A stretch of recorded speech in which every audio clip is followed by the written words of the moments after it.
오늘 우리에게 주신 하나님의 말씀은 사도행전 20장 17절에서 21절 말씀입니다.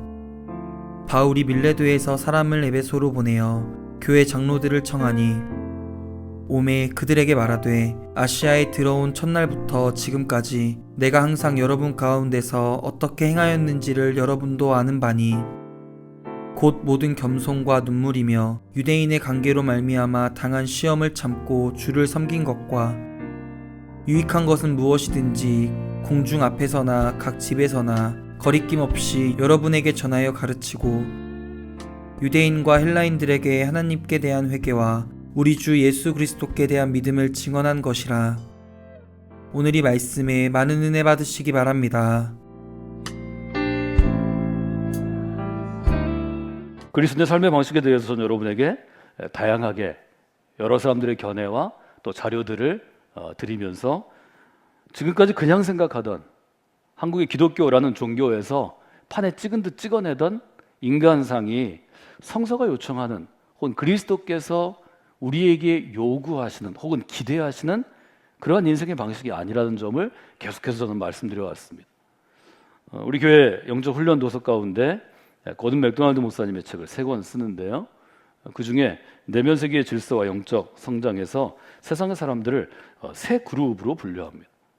첫 번째 그룹은 끌려다니는 사람입니다. 인생을 살아가는데 무엇인가 끌려다닙니다. 목덜미를 붙잡혀서 다닙니다. 자기 의지대로 살지 못합니다. 인생의 목적도 내가 세우지 못합니다. 뭘 결정하지 못합니다. 이것은 조그만 대야에 있는 혹은 조그만 연못에 있는 종이배와 같다고 말씀을 드렸습니다. 종이배를 물 위에 띄워놓으면 물결 따라 흘러다닐 뿐이지 스스로 방향을 정하고 목적을 찾아가지 못합니다. 말하자면 끌려다니는 인생은 엔진이 없는 배와 같습니다. 인생에 엔진이 있어야 합니다. 동력을 엔진으로부터 얻을 수 있어야 합니다. 동력은 우리 인생의 배가 나아가는 추진력을 주기 때문입니다. 쫓겨다니는 사람이 있습니다.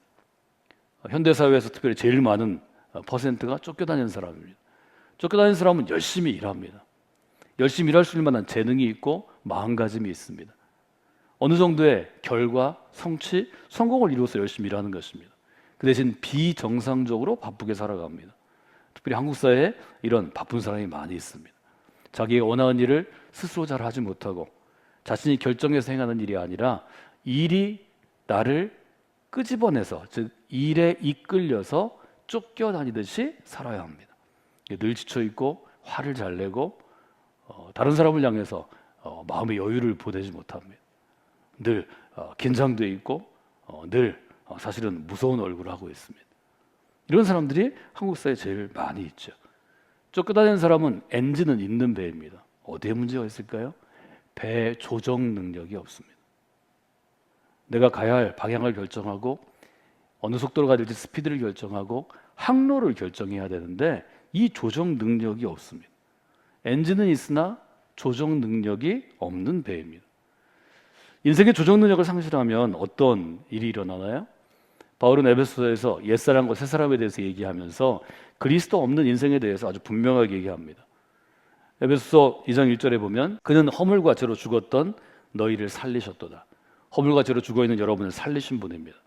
허물과 죄로 죽어있던 상태, 즉 옛사람, 옛시대는 어떤 것인가 하면 이 세상의 풍조를 따르고 쫓겨다니는 사람은 이 세상의 풍조에 민감합니다. 왜요? 내가 조정 능력이 없기 때문에 주변 눈치를 자꾸 봐야 합니다. 다른 사람이 인정하는지를 봐야 합니다. 늘 물어보잖아요. 넌 어떻게 생각해? 나 어때? 나 잘했어? 여러분 너무 다른 사람의 인정과 의견을 구하지 마십시오.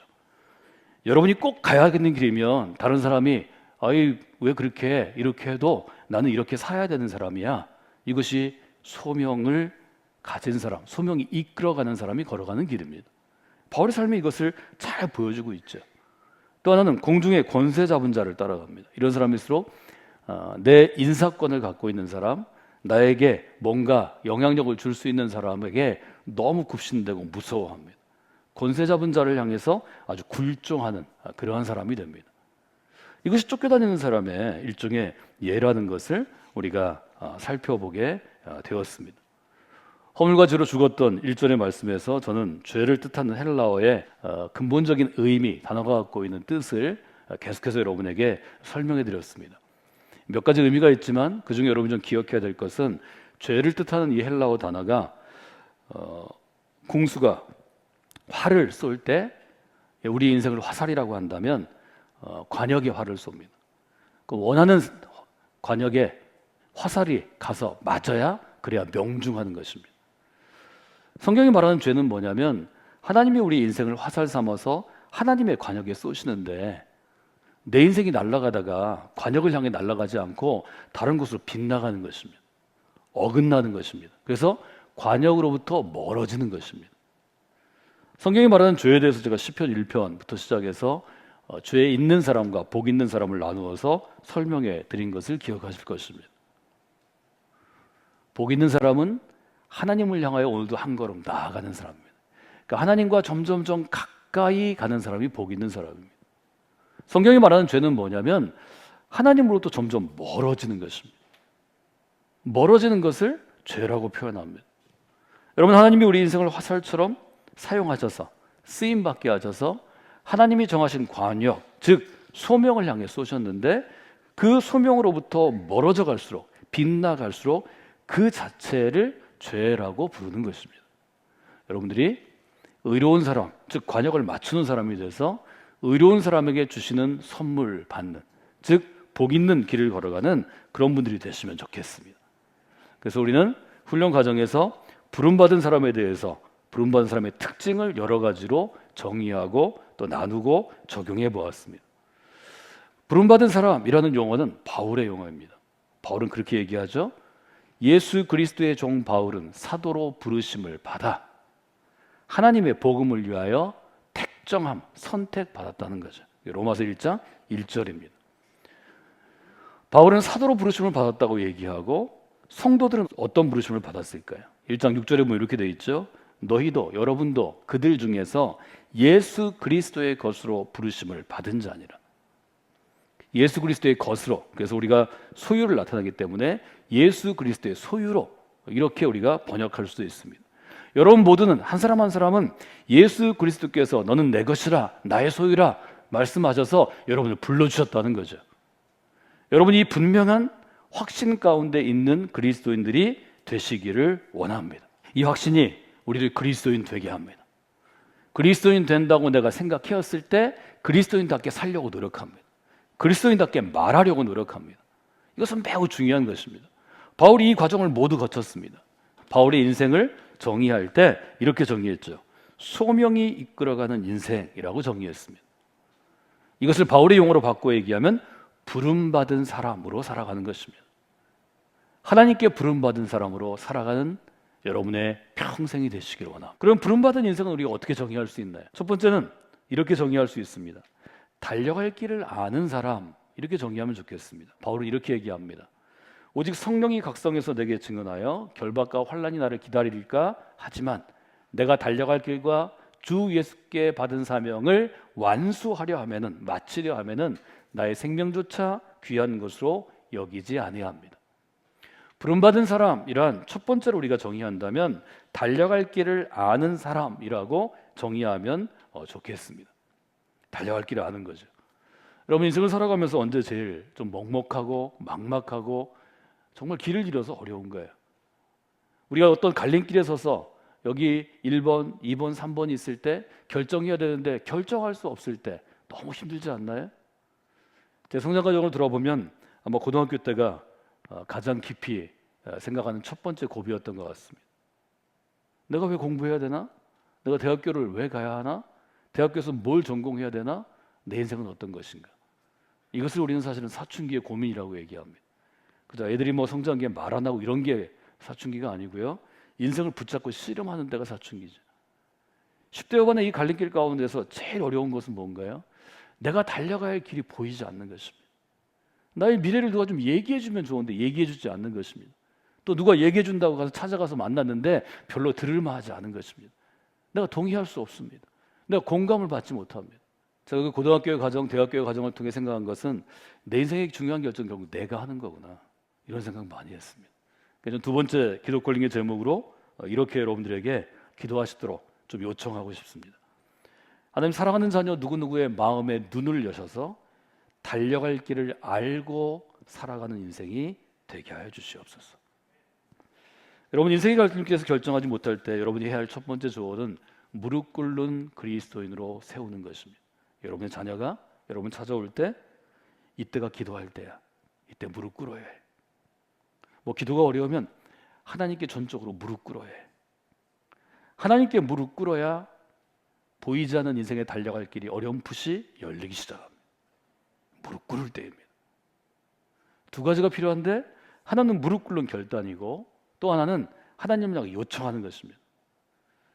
바울은 이렇게 기도합니다. 예수 그리스도의 하나님 영광의 아버지께서 지혜의 영과 계시의 영을 너에게 주셔서 하나님을 알게 하시고 마음의 눈을 밝히기를 원한다. 여러분, 자녀를 위해 기도할 때 특정한 직업, 특정한 학교보다 먼저 아주 어릴 때부터 하나님, 이 자녀에게 지혜의 영을 주시기를 원합니다. 계시의 영을 주시기를 원합니다. 첫째, 하나님을 아는 인생이 되게 하소서. 두 번째, 마음의 눈을 밝혀 주시옵소서.